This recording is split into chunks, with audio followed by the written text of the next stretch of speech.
Hello and hi everyone. So आपका next question जो है वो आपकी स्क्रीन पर ये रहा। आई होप सो आपको दिख रहा है क्वेश्चन। ये गुडविल का वैल्यूएशन 1,80,000 का जो है ना आपका फिगर, वो आप सभी ने क्या कर लिया, वो वाला क्वेश्चन। Got it. वो वीडियो थोड़ा सा हमारा लंबा हो गया था, बट अब जो है आपने वो स्ट्रेटेजी यदि अपनाई होगी ना, तो बिलीव मी आपका जो परफॉर्मेंस है ना वो इंप्रूव हो जाएगा। So let's begin. अब हम हमारा मूव ऑन करते हैं नेक्स्ट क्वेश्चन के ऊपर।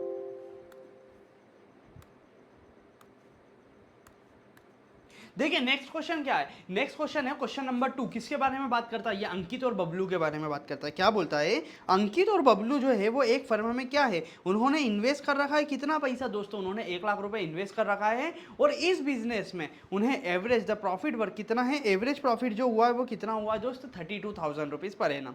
The normal rate of return in the industry is कितना, 15%। मतलब इनको जो एक्चुअल प्रॉफिट हुआ है वो 32,000 रुपए का हुआ है, और 15% इस बिजनेस में क्या होता है, रिटर्न मिलता है। Goodwill is to be valued at 2 year purchase. आपको 2 साल की परचेज के बराबर में क्या करना है, गुडविल निकालना है, और एवरेज जो प्रॉफिट लेना है, excess of a profit on the money invested, मतलब जो एक्सेस प्रॉफिट इनकी मनी इन्वेस्टमेंट पर हुआ है, सुपर प्रॉफिट, उसके बराबर आपका क्या होगा दोस्त, गुडविल होगा। किसके? 2 ईयर परचेज के बराबर। आई होप सो आपको क्वेश्चन समझ में आया होगा। देखिए अब इसका सॉल्यूशन जो करेंगे ना, हम सॉल्यूशन कैसे करेंगे।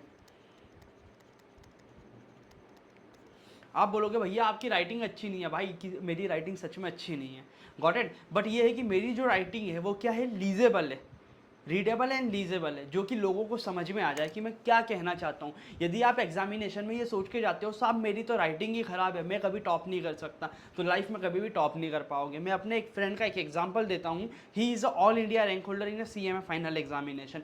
बिलीव मी उसकी राइटिंग ऐसी थी जो कभी कभी उसको खुद को समझ में नहीं आती थी, बट उसकी राइटिंग क्या थी, लीजेबल थी।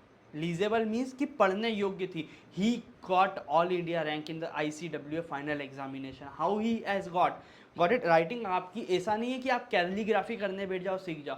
आप जब आप अभी रफ कॉपी में तो कुछ भी कर लो, जब फेयर एग्जामिनेशन में जाओ ना, तो राइटिंग दूर दूर पर लिखो और समझने लायक लिखो कि सामने वाला रीड कर सके इजीली। Got it. उसको परेशानी होगी, वो आपको नंबर में परेशान कर देगा, ये आपको समझ में आना चाहिए। Got it. देखिए सॉल्यूशन सबसे पहले हम क्या करेंगे, कैलकुलेशन करेंगे। किस चीज़ का? Calculation of normal profit.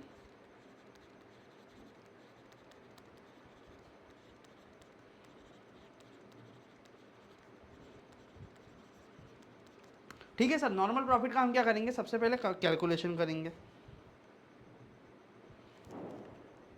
Normal profit का मतलब क्या, आपने जो पैसा लगाया और उसके ऊपर रिटर्न ऑन इन्वेस्टमेंट।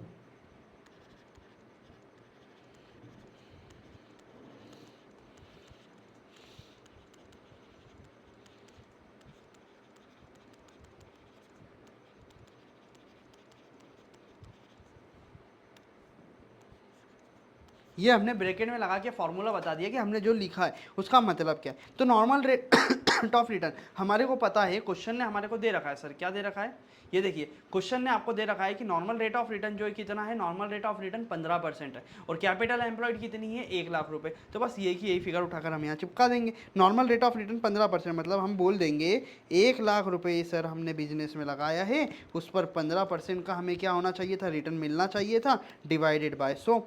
तो हमारे को प्रॉफिट कितना होना चाहिए था, नॉर्मल प्रॉफिट हमारे को इस बिजनेस से होना चाहिए था 15,000।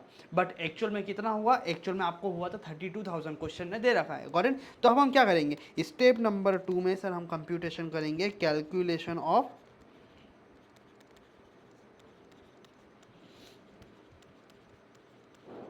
Super profit. सुपर प्रॉफिट का मतलब क्या होता है, actual profit minus normal profit.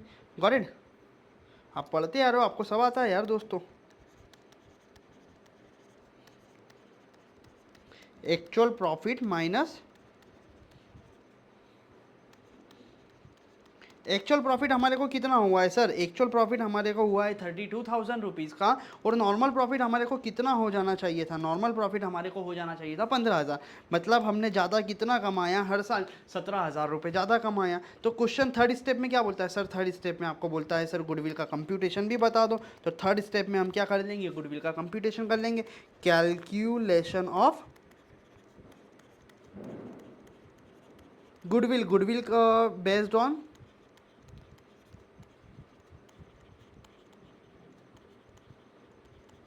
2 साल की परचेस के बराबर हमारी क्या होगी, गुडविल होगी। ओके, तो सुपर प्रॉफिट के तो क्या है, सुपर प्रॉफिट हमारा जो है 17,000 है, ठीक है।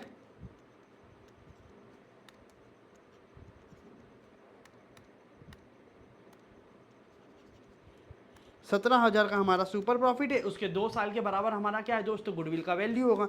तो हमारा जो गुडविल का सर वैल्यू होगा वो कितना होगा, गुडविल का वैल्यू आ जाएगा सर 34,000।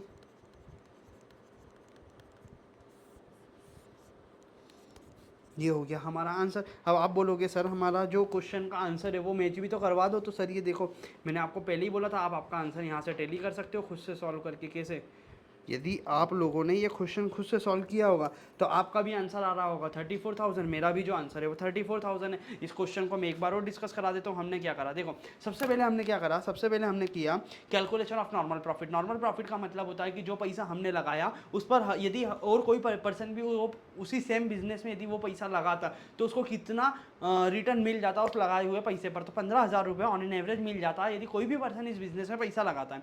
और दूसरा हमको क्वेश्चन ने दे रखा था सर, क्या दे रखा था, क्वेश्चन ने हमारे को दे रखा था कि हमारा जो एक्चुअल प्रॉफिट है वो कितना है। एक्चुअल प्रॉफिट हमारे को 32,000 का दे रखा था। तो हमको ये पता चल गया सुपर प्रॉफिट। सुपर प्रॉफिट का मतलब होता है कि जो हमने कमाया और जो हमें कमाना चाहिए था। तो हमने जो कमाया वो क्या कमाया, हमने 32,000 रुपये कमाया और हमें कमाना चाहिए था 15,000 रुपये। तो ज़्यादा कितना कमाया, हमने 17,000 रुपये ज़्यादा कमाया। तो गुडविल का वैल्यूएशन करना, जितना ज़्यादा कमाया वो मल्टीप्लाई बाय 2 ही है। तो जितना हमने ज़्यादा कमाया, हमने ज़्यादा कमाया 17,000 मल्टीप्लाई बाय 2, 2 साल की परचेस के बराबर। तो हमने हमारी गुडविल का वैल्यूएशन कितना हो जाएगा दोस्तों, 34,000 रुपीज़। आई होप सो आपको क्वेश्चन समझ में आया होगा।